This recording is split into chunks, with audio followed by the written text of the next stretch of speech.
चाहूंगा बिहार के पूर्व प्रदेश अध्यक्ष जी और मेरे बड़े भाई सुशील कुमार सिंह वो आए और अपने विचार रखें।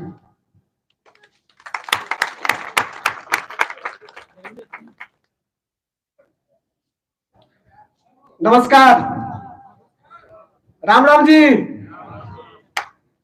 नमस्कार पे आवाज नहीं आया, राम राम पे आवाज आ गया।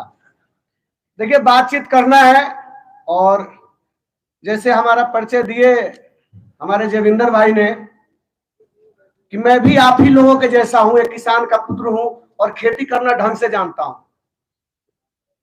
ये विडंबना देश की है कि गेहूं का अगर समर्थन मूल्य 100 रुपया बढ़ जाए तो टीवी और अखबार का पन्ना पन्ना छप जाता है, लेकिन urea, potash, calcium, DAP, phosphate, कुछ का भी दाम बढ़ा दिया जाए, चाहे 100 रुपया बढ़ा दिया जाए, चाहे 1000, लेकिन वो पेपर में नहीं आता कि इसका दाम महंगा हो गया है।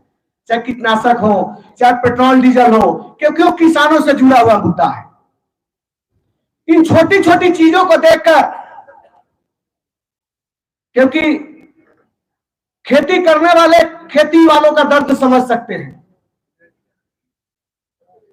जब बचपन में हम लोग सुबह 5 बजे उठते थे तो पता लगता था कि पिताजी खेत में गए हुए हैं, तो माँ उठा के भेज देती, जाओ खेत में पिताजी गए हुए हैं। लेकिन आज की स्थिति हमारी यह है कि किसान ही सबसे ज्यादा हाशिए पे है। पूरे हरियाणा और पंजाब के किसानों ने जब दिल्ली को घेरा, 1 साल तक लगातार कान पे जू तक नहीं रेंग रही थी केंद्र सरकार, सत्ता में जो बैठी मोदी सरकार है उसको। जब उनको लगा कि मैं पंजाब में चुनाव हार रहा हूं, यूपी में हार रहा हूं, तो उन्होंने आनंद फानन में वो सारे जो कानून बनाए थे उसको वापस लिया और कुछ वादे किए थे। क्या वो वादे पूरे हो गए आप लोग के? जो उन्होंने उस समय वादे किए थे पूरा हुआ? नहीं हुआ। आज देश में एक ऐसी तानाशाह सरकार बैठी हुई है जो गरीबों की बात नहीं करती, किसानों की बात नहीं करती, अदानी और अंबानी की बात करती है, बड़े बड़े पूंजीपतियों की बात करती है। आम आदमी के पॉकेट से कैसे पैसा निकाला जाता है, कोई मोदी सरकार से सीखे। अभी हम लोग गाड़ी में चर्चा कर रहे थे कि बैंक के अंदर अगर पैन कार्ड आपने लिंक नहीं कराया है तो 1000 रुपए का फाइन है, और 31 तारीख तक नहीं कराया तो 10,000 रुपए का फाइन है। एक आदमी बैंक में खाता खुलवाने जाता है, आधार कार्ड लगाता है, पैन कार्ड लगाता है, वोटर कार्ड लगाता है, राशन कार्ड लगाता है, और फिर सरकार कहती है कि नहीं आपने लगा दिया वो ठीक है, दोबारा से एक बार अपडेट नहीं कराओगे तो आपसे 1000 रुपया ले लिया जाएगा। बैंक में पैसा रखते हो तो इनकम टैक्स ईडी वाले आपके घर पे महीने का SMS चार्ज करके 150-200 रुपया काट लेंगे, ATM चार्ज बोल के काट लेंगे। और पीस कौन रहा है? सिर्फ आम किसान, आम लोग, गरीब लोग। कोई बड़े बड़े पूंजीपति लोग इस दुनिया में, इस देश में टैक्स नहीं देते हैं। आपके बीच में लोग आके बड़े बड़े अर्थशास्त्री इस चीज को समझाएंगे। धरती पर जिस दिन हम लोग पैदा होते हैं, हिंदू, मुसलमान, सिख, ईसाई, कोई भी धर्म का आदमी हो, सबसे पहले नाल काटने के लिए यदि ब्लेड खरीदते हैं 5 रुपए का, 18% सरकार उस पर टैक्स लगाती है। और किसी धर्म का आदमी जिस दिन अंतिम दिन शमशान घाट पे जाता है, चाहे उसको जलाया जाता हो, दफनाया जाता हो, कफन खरीदने जाते हैं, उस पर भी 10% का टैक्स लगता है।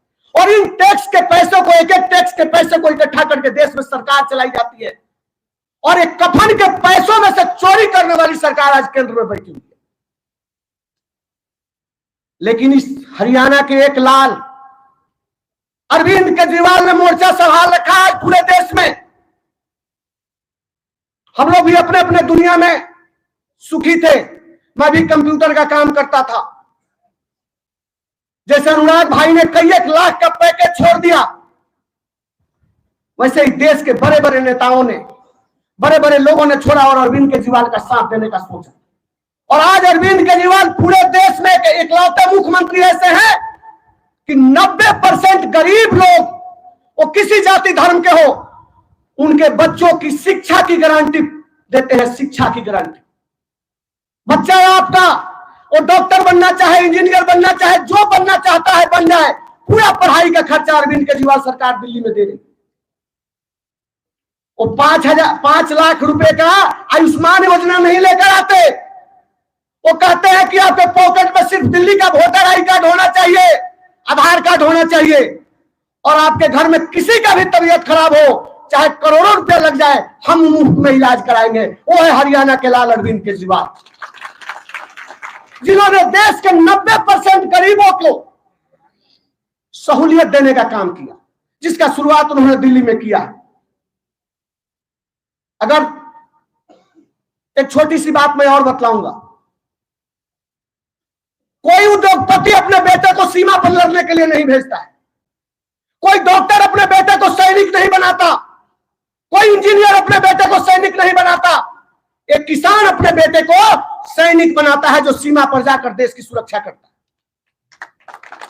और जब सीमा पर जाकर वो शहीद होता है, फोटो खिंचवाने के लिए लोग जाते हैं, लेकिन उनके परिवार का ख्याल रखने वाला इस देश में कोई नहीं। एक एकलौता अरविंद केजरीवाल है कि एक शहीद को 1 करोड़ रुपए का सम्मान राशि देते हैं, ताकि उनकी विधवा, उनके माता पिता, उनके बच्चे जिंदगी भर किसी दूसरे के सामने हाथ पसारने का उनका नौबत ना आए। वो है अरविंद केजरीवाल। दिल्ली की बहुत सारी योजनाएं हैं। आज देश में जो तानाशाही हुकूमत चल रही है, उसको उखाड़ कर फेंकने की जरूरत है। 1977 में जब देश में इमरजेंसी लगी हुई थी, उस समय हरियाणा बढ़ चढ़ कर हिस्सा लिया था। जिस नेता का नाम अभी हमारे मैचू भाई ले रहे थे, उनका क्या रोल था? बहुत सारे बुजुर्ग बैठे हैं यहां पर, सोचिएगा। देश को जब जब जरूरत हुई है, हरियाणा के किसान, हरियाणा के लोग उठ के खड़े हुए हैं। आज देश को जरूरत है, अगर 2024 में 25 में आप लोग उठ के खड़े नहीं हुए, तो ये देश जिस तरीके से ईस्ट इंडिया कंपनी के चंगुल में फंसी थी, आज अडानी के चंगुल में फंसने जा रही है। और अरविंद केजरीवाल ने कहा है कि अडानी की कंपनी नहीं है, ये मोदी जी अपना पैसा उसमें लगाए हुए हैं, मोदी जी की कंपनी है। देश अडानी का गुलाम हो जाए। इन सब चीजों पर ध्यान रखिए। अनुराग भाई, जब मैं सबसे पहले बार हरियाणा आया था, तो हमारे लक्ष्य भाई हैं, इनके यहाँ भट्टू में एक प्रोग्राम था, एक अरविंद जी का प्रोग्राम था। सारे कार्यकर्ता थे, मैं सबको पहचानता नहीं था, मुझे 10 दिन या 15 दिन आए हुए हुआ था। मैं थोड़ा सा नाराज हुआ कि कुर्सी नहीं लगी थी और लोग आने लगे। जब थोड़ा सा मैं नाराज हुआ ऑब्जर्वर के रूप में, मैं देखा कि एक बढ़िया सा कपड़ा पहने हुए जयविंदर मैचू गमछा निकाले और कुर्सी लगे पहुंचने हैं। मैं देख रहा हूं इनके ऊपर, किसी से कुछ पूछे नहीं और कुर्सी पहुंच के कुर्सी लगाए जा रहे हैं। तो बोला कि यार ये नेता नहीं हो सकता है, जरूर आम आदमी पार्टी का पक्का कार्यकर्ता है। और तब से पिछले 5 सालों से इस आदमी के ऊपर चाहे जितनी विपत्ति आई हो, इसके पैर के ऊपर जनरेटर गिर गया, दोनों पैर टूट गए, मां मर गई जो घर की गार्जियन थी, पत्नी आज इस दुनिया में नहीं है। लेकिन जब हमने खोजा, जब पार्टी ने खोजा कि पंजाब जाना है, गुजरात जाना है, दिल्ली जाना है, हरियाणा के किसी दूसरे कोने में जाना है, यह आदमी दिन को दिन और रात को रात नहीं समझा। और आज जब हम यहां पर बैठे हैं, तो हमारा भी सीना चौड़ा हो रहा है कि एक अच्छे साथी को हमने प्रमोट किया। और जब देखा कि संदीप पाठक जो राष्ट्रीय संगठन मंत्री है, पहला ट्वीट आया कि हरियाणा के 10 लोगों में जयविंदर मैचू भी है जो बेहतरीन काम कर रहा है, तो अपना भी सीना थोड़ा सा चौड़ा हुआ।